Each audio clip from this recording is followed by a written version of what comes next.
So how'd you get to 65?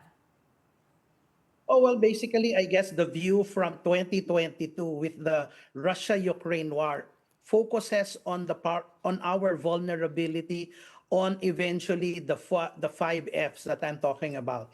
One is eventually fuel, food, and freight, which are all import dependent.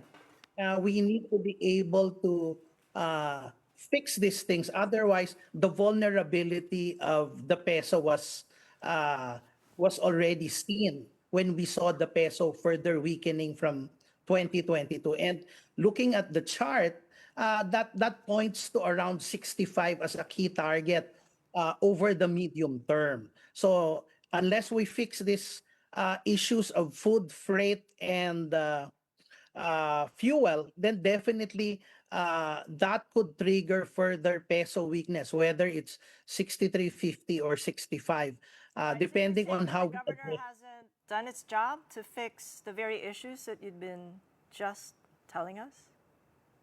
Oh, no, basically, monetary policy can only do so much. You have to understand that interest rates tend to affect our choices as consumers, whether to save money or not.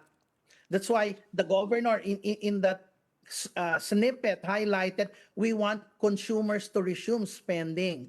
But right now, if we're going to use monetary policy alone, that will just keep them from spending and tightening their belts.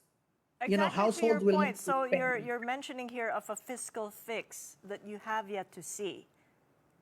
Yes, definitely. That's the reason why whether the 6350 that the governor said could be orderly or the 65 over a 2 to 3 year term is actually a sort of warning. If we don't do the necessary measure on addressing food security, addressing the fuel and energy resiliency, then definitely that is the path we're going to. Okay, so